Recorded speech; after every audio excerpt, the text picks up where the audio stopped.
Channel live study Allahabad में।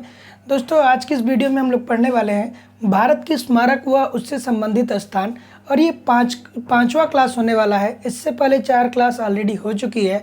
तो अगर जो पहली बार आप मेरी वीडियो को देख रहे हैं तो प्लीज़ प्लेलिस्ट में विजिट करिए और एक क्रम से वीडियो को देखेंगे दोस्तों, तो मेरी गारंटी है कि इस टॉपिक से संबंधित एक भी प्रश्न अगर जो एग्जामिनेशन प्रश्न में आते हैं दोस्तों तो आपसे छूटेगा नहीं। और दोस्तों ये टॉपिक बहुत इंपॉर्टेंट है।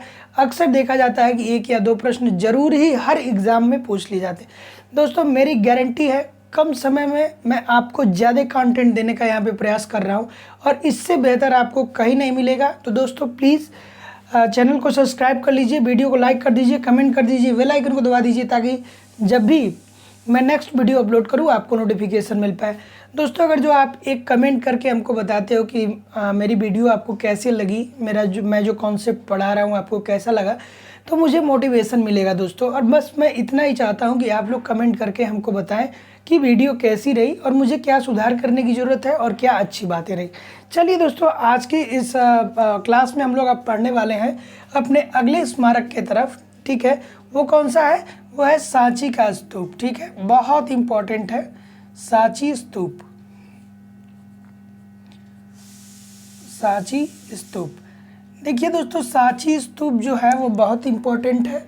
ये किसने बनवाया था और कहाँ पे ये है ये आपको पता होना चाहिए। सांची का स्तूप कहाँ है दोस्तों? स्थान की अगर जो हम बात करें स्थान, तो स्थान की बात करेंगे तो ये है मध्य प्रदेश में, मध्य प्रदेश। ठीक है, ये मध्य प्रदेश में है। और फिर एक प्रश्न और पूछ लेता है कि ये बताइए कि जो सांची का स्तूप है उसको किस शासक ने बनाया था या किस राजवंश के शासकों ने बनवाया था। तो अगर जो किस राजवंश के शासकों ने बनवाया था ये प्रश्न पुटअप करता है तो आपको बताना होगा मौर्य। और अगर जो ये पूछे डायरेक्ट पूछ दे किस शासक ने बनवाया था तो अशोक ने बनवाया था। और ये किस वंश से ये किस धर्म से संबंधित है दोस्तों, ये बहुत इंपॉर्टेंट है। तो ये है बौद्ध धर्म से। तो एक एक पॉइंट आप लोग लिखते रहिए। स्थान कहाँ पे है? ये मध्य प्रदेश में है। किसने बनवाया था? किसने बनवाया था? अशोक ने बनवाया था। या इसका निर्माण किसने करवाया था दोस्तों? अगर जो हम बात करें निर्माण, तो निर्माण किसने करवाया था? अशोक ने। अशोक। आगे हम बात करेंगे किस धर्म से संबंध रखता है ये धर्म, किस धर्म से संबंधित है दोस्तों? तो आपको पता ही होगा बौद्ध धर्म से संबंधित है। बहुत इंपॉर्टेंट है। ये तीनों प्रश्न दोस्तों अभी तक जो बने हैं वो काफ़ी इम्पॉर्टेंट है। और इसमें क्या है दोस्तों? इसमें क्या है? बुद्ध से संबंधित घटनाएं, बुद्ध से संबंधित, बुद्ध से संबंधित घटना का क्या किया गया है? इसमें वर्णन किया गया है। बुद्ध से संबंधित घटना का क्या किया गया है? वर्णन किया गया है। अगर जो हम बात करें सांची स्तूप की लंबाई के बारे में बात करें तो इसकी जो लंबाई है दोस्तों वो कितना होगा? बहुत इंपॉर्टेंट है, कभी कभी पूछ देता है। 16.5 मीटर लंबा है। सांची का स्तूप कितना लंबा है? 16.5 मीटर। और अगर जो इसकी बात करें व्यास की बात करें तो व्यास कितना हो जाएगा दोस्तों? व्यास हो जाएगा इसका 36 मीटर। 36 मीटर। और देखिए बहुत इंपॉर्टेंट प्रश्न बनता है और वो प्रश्न ये बनता है कि जो अशोक के द्वारा निर्मित सांची का स्तूप है क्या उसे यूनेस्को द्वारा विश्व धरोहर में शामिल किया गया है? तो जी हाँ, बिल्कुल शामिल किया गया है। तो इसे यूनेस्को द्वारा विश्व धरोहर में शामिल कब किया गया था? 1989 ईस्वी में क्या किया गया? विश्व धरोहर में शामिल। विश्व धरोहर में क्या किया गया? इसे शामिल किया गया। अब देखिए दोस्तों यही पॉइंट है जो घुमा फिरा के आपके एग्जामिनेशन हॉल में पूछे जाते हैं। देखिए सबसे पहले बात, अगर जो हमने आपको जैसा कि हमने बताया कि हम लोग सांची स्तूप पढ़ रहे हैं, तो सांची स्तूप का अगर जो हम बात करें स्थान के बारे में कि सांची स्तूप जो है वो किस स्थान पे है, भारत के किस स्थान पे है, तो वो है मध्य प्रदेश में। फिर हम बात करें कि किस शासक के द्वारा बनवाया गया, किस शासक के द्वारा इसका निर्माण करवाया गया, तो वो थे अशोक। उसके बाद हम लोगों ने बात किया कि दोस्तों ये जो सांची का स्तूप है वो किस धर्म से संबंधित है। तो किस धर्म से संबंधित है? बौद्ध धर्म से। और इसमें क्या वर्णित है? इसमें महात्मा बुद्ध यानी गौतम बुद्ध के जीवन की घटनाएं जो घटित होती हैं उन्हीं घटनाओं का क्या किया गया है? इसमें वर्णन किया गया है। उसके बाद हम लोगों ने देखा कि इसकी जो लंबाई है 16.5 मीटर है और अगर जो इसकी व्यास की बात करें तो 36 मीटर है। साथ साथ में हमने देखा कि ये यूनेस्को द्वारा विश्व धरोहर में शामिल किया गया। कब शामिल किया गया? 1989 ईस्वी में इसे क्या किया गया? शामिल किया गया। तो देखिए दोस्तों कितने पॉइंट बन रहे हैं, 1 2 3 4 5 6 7। केवल सांची से संबंधित 7 पॉइंट को आप लोग याद रखिएगा। एक बार इसको पढ़ लीजिए, नोट्स बना लीजिए। दोस्तों नोट्स ज़रूर बनाइएगा। नोट्स जब तक आप नहीं बनाएंगे तब तक हो सकता है कि आप तो यहाँ पे चीज़ों को समझ जाए बट इन फ्यूचर में आप लोग भूल जाएं, उसको लंबे समय के लिए याद न करें। तो नोट्स बनाइएगा दोस्तों। नोट्स बनाएंगे तो आपको काफ़ी मज़ा आने वाला है। चलिए, तो सांची का स्तूप यहाँ पे ख़त्म होता है। अब हम लोग आगे मूव करेंगे। और दोस्तों प्लीज़ एक लाइक और एक कमेंट हमको कर दीजिए ताकि हमको मोटिवेशन मिले, ताकि मैं भी समझ पाऊँ कि आप लोगों को कितना समझ में आ रहा है। अब हम बात करेंगे छत्रपति शिवाजी टर्मिनस।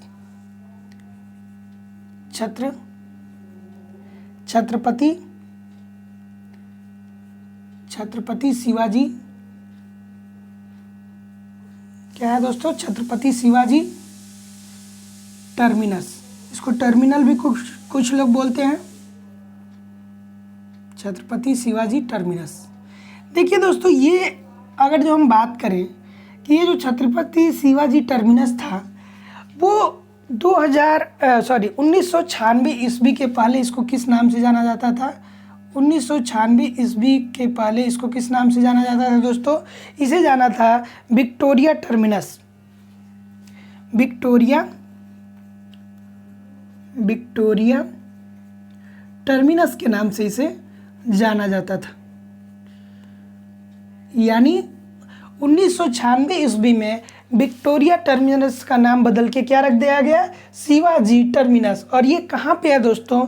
ये आपको पता ही होगा। अगर जो हम बात करें स्थान के बारे में तो स्थान के बारे में आपको पता ही होगा दोस्तों कि ये स्थान कहाँ पे है? मुंबई के बोरीबंदर इलाके में। ठीक है, तो ये कहाँ है? मुंबई के बोरीवली इलाके में क्या है? छत्रपति शिवाजी टर्मिनस। फिर हम बात कर रहे हैं कि इसे विक्टोरिया टर्मिनस के नाम से भी जाना जाता है। ठीक है, तो ये भी आप याद रखिएगा कि विक्टोरिया टर्मिनस के नाम से भी इसका एक नाम और क्या है? एक नाम और है विक्टोरिया टर्मिनस। छत्रपति शिवाजी का एक और नाम क्या है? Victoria terminus. अगला हमारा पॉइंट बनता है कि दोस्तों इसका निर्माण कब हुआ था? इसका जो निर्माण हुआ था दोस्तों वो कब हुआ था? ये बहुत इंपॉर्टेंट है।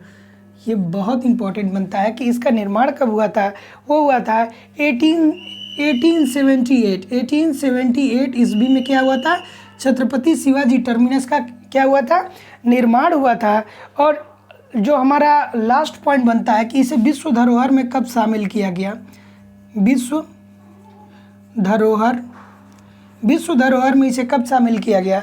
तो विश्व धरोहर में इसको शामिल किया जाता है दोस्तों 2004 में। 2004 ईस्वी में क्या किया जाता है? इसको विश्व धरोहर में शामिल किया जाता है। तो देखिए दोस्तों कितना सिंपल सा प्रश्न इसमें से बन सकता है। ये बन सकता है कि शिवाजी टर्मिनस को एक और किस नाम से जाना जाता है? तो शिवाजी टर्मिनस को एक और किस नाम से जाना जाता है? विक्टोरिया टर्मिनस के नाम से किसे जाना जाता है? शिवाजी टर्मिनस को जाना जाता है। और अगर जो हम बात करें कि इसका निर्माण कब हुआ था तो 1878 ईस्वी में इसका निर्माण हुआ था, जो कहाँ पे है? मुंबई के बोरीवली इलाके में है। और इसे विश्व धरोहर में कब शामिल किया गया? 2004 ईस्वी में। ठीक है, एक बार और आप लोग देख लीजिए कि शिवाजी टर्मिनस ये पहले क्या था? विक्टोरिया टर्मिनस था, लेकिन 1996 में विक्टोरिया टर्मिनस का नाम बदल के शिवाजी टर्मिनस रख दिया गया। और ये कहाँ पे है? इसके स्थान की बात करें तो मुंबई में है। इसका निर्माण कब हुआ था? निर्माण देखिए, निर्माण मतलब इसका बात कर रहा है दोस्तों। 1878 में जब इसका निर्माण हुआ था तो ये विक्टोरिया टर्मिनस के नाम से जाना जाता था, लेकिन 1969 में इसे किस नाम से जाना गया? विक्टोरिया टर्मिनस का नाम बदल के छत्रपति शिवाजी टर्मिनस से रख दिया गया। फिर उसके बाद इसे विश्व धरोहर में शामिल कर लिया गया 2004 ईस्वी में। और विश्व धरोहर में शामिल किसके द्वारा किया जाता है दोस्तों? बहुत इंपॉर्टेंट है, वो किया जाता है यूनेस्को के द्वारा।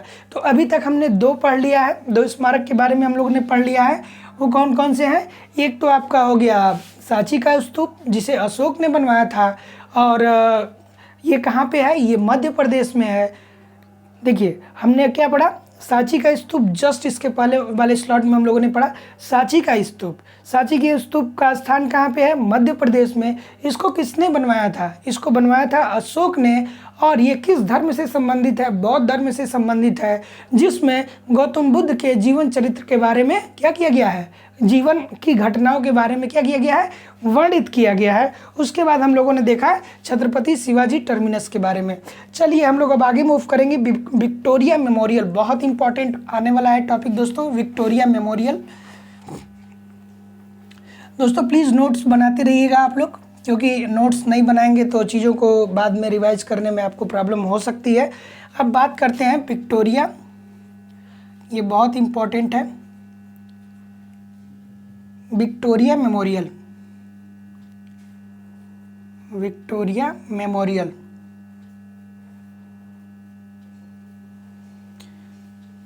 विक्टोरिया मेमोरियल ये कहाँ पे है दोस्तों? बहुत इंपॉर्टेंट है। विक्टोरिया मेमोरियल कहाँ पे है?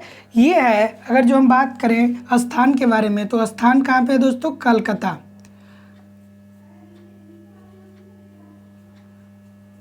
कहाँ पे है? विक्टोरिया टर्मिनल कहाँ पे है? विक्टोरिया मेमोरियल कहाँ पे है? ये है कोलकाता में। और इसको किसने बनवाया था? इसकी नींव किसने रखी थी? बहुत इंपॉर्टेंट है, इसकी नींव रखी थी। नींव किसने रखी थी? वो रखी थी जॉर्ज पंचम। जॉर्ज पंचम ने क्या किया था? विक्टोरिया मेमोरियल का नींव रखा था। आगे हम बात करते हैं कि इसकी शैली क्या है। शैली भी पूछ देता है दोस्तों कि इसकी शैली क्या है, शैली किस शैली के में ये बना हुआ है। तो इसकी बात करें शैली की, तो ब्रिटिश व मुग़ल शैली में ये बना हुआ है। सॉरी दोस्तों, ये किस शैली में बना हुआ है? ब्रिटिश व मुग़ल, यानी ब्रिटिश व मुग़ल शैली का क्या है? ये मिश्रण है। ब्रिटिश और मुग़ल शैली का क्या है? ये मिश्रण है। आगे हम बात करेंगे कि रानी विक्टोरिया का 25 वर्षों का शासन हो गया तो इसे बनवाया गया। ये किस उपलक्ष्य में बनवाया गया? उपलक्ष्य, इसे किसके उपलक्ष्य में बनवाया गया था? वो थी रानी विक्टोरिया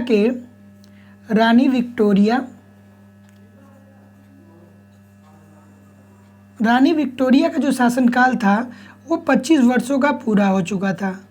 ठीक है, रानी विक्टोरिया का शासनकाल कितना पूरा हो चुका था? 25 वर्षों का हो गया था। इसी के उपलक्ष्य में इनको बनवाया गया था। ठीक है, अब इसे बात अगर जो करते हैं कि श्रेय बनवाने का श्रेय किसे जाता है। ठीक है दोस्तों, बहुत इंपॉर्टेंट है, पूछ लेता है कि किस गवर्नर जनरल को विक्टोरिया मेमोरियल बनवाने का श्रेय जाता है। तो श्रेय जाता है लॉर्ड कर्जन को। लॉर्ड कर्जन को क्या होता है दोस्तों? वो श्रेय जाता है, किसका श्रेय जाता है? इसको बनवाने का। और इसे भी 2004 ईस्वी में इसे भी क्या किया गया? विश्व धरोहर में शामिल किया गया। विश्व धरोहर, इसे भी क्या किया गया? 2004 में विश्व धरोहर में शामिल किया गया था। तो चलिए विक्टोरिया मेमोरियल के बारे में हम लोग देख रहे हैं। तो विक्टोरिया मेमोरियल जो है वो कहाँ पे है? वो कोलकाता में है। इसकी नींव किसने रखी थी? इसकी नींव रखी थी जॉर्ज पंचम ने। और एक ही शैली में बना है, ये ब्रिटिश व मुग़ल शैली का मिक्सचर है। और ये किसके उपलक्ष्य में बना था? क्योंकि रानी विक्टोरिया का जो शासनकाल था वो कितने वर्ष पूरा हो चुका था? वो 25 वर्ष पूरा हो चुका था। और जिस गवर्नर जनरल को इसे बनवाने का श्रेय जाता है वो कौन सा गवर्नर जनरल था दोस्तों? तो वो था लॉर्ड कर्जन। और अगर जो हम बात करें कि इसे विश्व धरोहर में कब शामिल किया गया, तो वो भी शामिल किया गया दोस्तों 2004 में। और इसके पहले हम लोगों ने क्या पढ़ा था दोस्तों? वो पढ़ा था हम लोगों ने शिवाजी टर्मिनस, वो भी कब विश्व धरोहर में शामिल किया गया था? वो भी विश्व धरोहर में शामिल किया था 2004 में ही। और 2004 में भी विक्टोरिया मेमोरियल को क्या किया गया? विश्व धरोहर में शामिल किया गया। चलिए एक बार और रिवीजन कर लेते हैं। विक्टोरिया मेमोरियल अगर जो हम बात करें कि ये कहाँ पे है, तो ये है कोलकाता में। इसकी नींव किसने रखी थी? तो इसकी नींव जो रखी थी जॉर्ज पंचम ने रखी थी। ये इसकी शैली की बात करें तो ये ब्रिटिश और मुगल शैली का मिक्स शैलियों से बना हुआ है। और ये किसके उपलक्ष्य में बना था? क्यों बना था? ये इसलिए बना था कि रानी विक्टोरिया का जो कार्यकाल था वो 25 वर्षों का पूरा हो चुका था। और किसने बनवाया था? लॉर्ड कर्जन ने बनवाया था। और 2004 में इसे कहाँ शामिल कर दिया गया? विश्व धरोहर में शामिल कर दिया गया। किसके द्वारा शामिल कर दिया गया दोस्तों? इन यूनेस्को के द्वारा शामिल कर दिया गया। ठीक है, चलिए इतना आप लोग नोट डाउन कर लीजिए दोस्तों, फिर हम लोग आगे मूव करेंगे अपने अगले स्मारक की तरफ। दोस्तों मेरा प्रयास रहेगा कि कम समय में आपको बहुत सारी चीज़ों को प्रोवाइड करा दूं, और इस चैनल पे आप लोग को इसी प्रकार की वीडियो मिलते रहेंगे। तो प्लीज़ एक कमेंट ज़रूर करिएगा, हमें बताइएगा कि आपको कैसा लग रहा है, और आप जो भी इंफॉर्मेशन यहाँ पे मिल रही है ये आपके लिए कितना कारगर है। अब हम बात करेंगे दोस्तों मैसूर महल। क्या बात करेंगे? मैसूर महल। मैसूर महल बहुत इंपॉर्टेंट है दोस्तों, मैसूर महल सॉरी। तो सबसे पहले बात करेंगे दोस्तों कि मैसूर महल का स्थान कहाँ है। तो स्थान की बात करेंगे दोस्तों तो ये है कर्नाटका में। कर्नाटक कहाँ पे है? कर्नाटक में है। मैसूर महल कहाँ पे है? कर्नाटक में है। और इसका निर्माण कब हुआ था? निर्माण हुआ था 14वीं शताब्दी में। निर्माण हुआ था 14वीं शताब्दी में। आप लोग देख सकते हैं कि इसका निर्माण कब हुआ था? 14वीं शताब्दी में हुआ था। और किस वंश के शासकों ने बनवाया था? वाडियार वंश। वाडियार वंश इंपॉर्टेंट है। कौन सा वंश है दोस्तों? वाडियार वंश। वाडियार वंश के शासकों ने मैसूर महल का क्या करवाया था? निर्माण कराया था। और अगर जो हम बात करें दोस्तों शासक की, तो कृष्ण राजेंद्र वाडियार चतुर्थ। कृष्ण राजेंद्र वाडियार चतुर्थ। कृष्ण राजेंद्र वाडियार चतुर्थ के द्वारा ये क्या करवाया गया था? इसका निर्माण कराया था। और इसका निर्माण कार्य कब पूरा हुआ था? इसका निर्माण कार्य पूरा हुआ था 1919 ईस्वी में। ठीक है, इसका निर्माण कार्य कब पूरा हुआ था? 1919 में पूरा हुआ था दोस्तों। सॉरी दोस्तों 12 है, ये 12 है, देख लीजिएगा।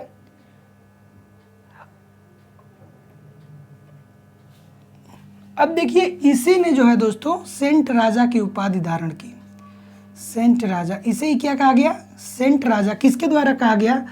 गांधी जी के द्वारा कहा गया। गांधी जी के द्वारा कहा गया। ठीक है दोस्तों, गांधी जी के द्वारा क्या किया गया? इसको सेंट राजा कहा गया। कृष्ण राजेंद्र वाडियार चतुर्थ को गांधी जी के द्वारा क्या कहा गया? सेंट राजा की उपाधि दी गई। तो मैसूर महल की हम अगर जो बात करें तो कहाँ पे है? स्थान इसकी बात करें तो स्थान जो है कर्नाटक में है। निर्माण हुआ था 14वीं शताब्दी में वाडियार वंश के द्वारा। और वो कौन सा शासक था? कृष्ण राजेंद्र वाडियार चतुर्थ था, जिसको गांधी जी ने क्या कहा था? सेंट राजा कहा था। चलिए इतना आप लोग नोट डाउन कर लीजिए, फिर हम लोग बहुत इंपॉर्टेंट टॉपिक की तरफ मूव करने वाले हैं। बहुत इंपॉर्टेंट स्मारक की तरफ मूव करने वाले हैं, जिससे अक्सर देखा जाता है कि एग्जामिनेशन हॉल में एक प्रश्न पूछ लिए जाते हैं। तो हमारा जो अगला है दोस्तों वो है लोटस टेम्पल। लोटस मंदिर। लोटस मंदिर। तो लोटस मंदिर की बात करें दोस्तों तो जैसा कि आपको पता है कि एक प्रश्न बहुत पूछता है कि लोटस मंदिर कहाँ पे स्थित है। तो ये स्थान की बात करें तो ये स्थान पे कहाँ है दोस्तों? ये दिल्ली में है और ये किस धर्म से संबंधित है दोस्तों? ये भी बहुत इंपॉर्टेंट प्रश्न है कि अक्सर पूछता है कि लोटस टेम्पल जो है वो किस धर्म से संबंधित है। तो वो धर्म है दोस्तों बहाई।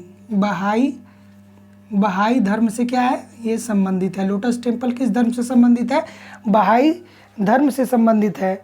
और इसका जो कार्य पूरा हुआ था वो कब हुआ था? 1986 ईस्वी में इसका कार्य जो हुआ था पूरा हुआ था। ठीक है, तो ये बन के पूरा तैयार कब हो गया था? 1986 में ये बन के तैयार हुआ था।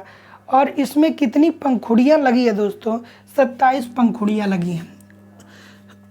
27 पंखुड़ियाँ।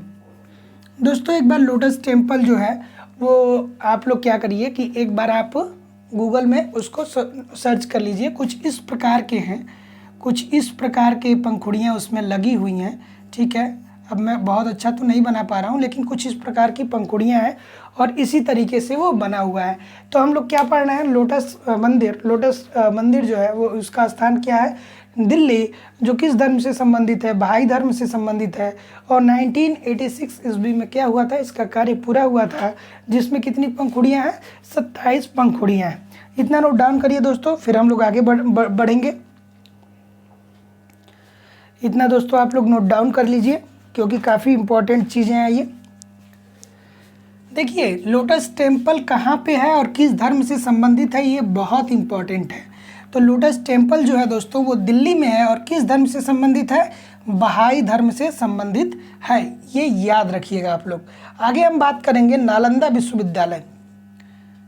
नालंदा विश्वविद्यालय। नालंदा विश्वविद्यालय की अगर जो हम बात करेंगे दोस्तों, काफ़ी इम्पॉर्टेंट है, बहुत इम्पॉर्टेंट है नालंदा विश्वविद्यालय। इसकी स्थापना कब हुई थी दोस्तों? स्थापना आप सबको पता होगा कि स्थापना जो इसकी हुई थी वो हुई थी 413 में हुआ था। कब हुआ था? 413 ईस्वी में। किसके द्वारा हुआ था? कुमारगुप्त ईस्वी में। कुमारगुप्त ये किस वंश का शासक था? आप लोग हमको कमेंट करके बताइए। और देखिए जो 413 में, ये देखिए हम लोग नालंदा की बात कर रहे हैं। अगर जो तक्षशिला की बात करें तो तक्षशिला के संस्थापक कौन थे? वो थे धर्मपाल। ठीक है, तक्षशिला के संस्थापक कौन थे दोस्तों? वो थे धर्मपाल। और अगर जो हम बात करें नालंदा की, तो नालंदा के संस्थापक कौन थे? कुमारगुप्त। और ये कब स्थापित किए थे? 413 ईस्वी में इसको स्थापित किए थे। आगे हम बात करें कि स्थान की अगर जो हम बात करें तो ये कहाँ पे है दोस्तों? बिहार में है। सबको पता है कि ये कहाँ है, ये बिहार में है। फिर हम बात करें कि बौद्ध धर्म से ये संबंधित है। ठीक है, ये किससे संबंधित है? किस धर्म से संबंधित है? बौद्ध धर्म से। बौद्ध धर्म से संबंधित है। आपको पता ही होगा इसके इतिहास के बारे में। इसकी खोज कौन किया था? बहुत इंपॉर्टेंट है कि नालंदा की खोज किसने किया था? नालंदा विश्वविद्यालय की खोज किसने किया था? Alexander Cunningham.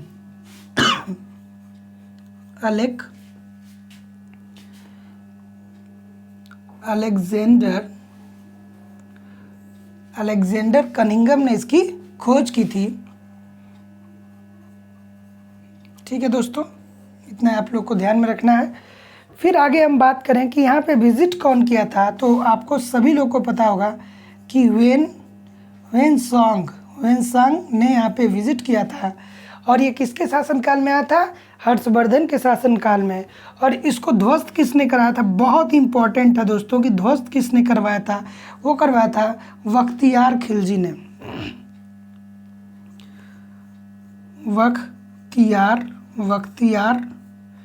बख्तियार खिलजी ने क्या करवाया था दोस्तों? इसको ध्वस्त करवाया था। बख्तियार खिलजी ने इसको ध्वस्त करवाया था। तो देखिए दोस्तों, हम लोग नालंदा विश्वविद्यालय के बारे में यहाँ पे कंप्लीट जो भी एग्जामिनेशन हॉल में प्रश्न पूछे जाते हैं, सारे के सारी चीज़ों को यहाँ पे हम कवर कर लिए हैं। नालंदा विश्वविद्यालय जो है इसकी स्थापना इसकी स्थापना 413 ईस्वी में कुमार गुप्त ने करवाई थी। ये किस स्थान पे है? बिहार में है। और ये किस धर्म से संबंधित है? बौद्ध धर्म से संबंधित है। इसकी खोज किसने किया था? खोज किया था अलेक्जेंडर कनिंघम ने। और बात करें ह्वेनसांग इस स्थान पे विजिट किया था। और फिर हम बात करें कि किसने ध्वस्त कराया था? बख्तियार खिलजी ने इसे क्या करवाया था दोस्तों? ध्वस्त कराया था। तो देखिए दोस्तों, आज की इस क्लास को यहीं पे हम ख़त्म करते हैं, क्योंकि आप लोग को एक ही बार में मैं बहुत ज़्यादा कुछ प्रोवाइड करा दूंगा, बहुत ज़्यादा मटेरियल प्रोवाइड करा दूंगा, तो आप लोग कंफ्यूज हो जाओगे और रिवीजन नहीं करोगे। तो प्रतिदिन दोस्तों एक क्लास यहाँ पे चलती है और नियर अबाउट 10 पार्ट्स इसके आएंगे। तो आप सोच लो दोस्तों कि अगर जो 10 दिन 1-1 घंटे पढ़ के आपका ये इतना महत्वपूर्ण टॉपिक भारत के स्मारक व स्थान, क्योंकि ये कोई टॉपिक अगर जो आप लोग जीके में देखेंगे तो ये अलग से कहीं कुछ आपको नहीं मिलेगा, क्योंकि ये सारी चीज़ें जो है वो हिस्ट्री का पार्ट है। लेकिन इसको हमने क्या किया है कि एक जगह पे इकट्ठा किया है और सारी चीज़ों को यहाँ पे मैं क्लियर आउट करने का आपके सामने प्रयास किया हूँ। तो दोस्तों प्लीज़ चैनल को सब्सक्राइब कर लीजिएगा, उसके बाद एक कमेंट मुझे कर दीजिएगा, ताकि मैं भी जो मेहनत कर रहा हूँ इसे मुझे भी थोड़ा सा सेटिस्फेक्शन मिले। ठीक है दोस्तों, मिलते हैं नेक्स्ट वीडियो में। तब तक के लिए पढ़ते रहिए, आगे बढ़ते रहिए, चैनल को सब्सक्राइब करिए और इस चैनल को बहुत सारा प्यार दीजिए, बहुत सारा सपोर्ट कीजिए। ठीक है दोस्तों, मिलते हैं नेक्स्ट वीडियो में। नमस्कार, धन्यवाद।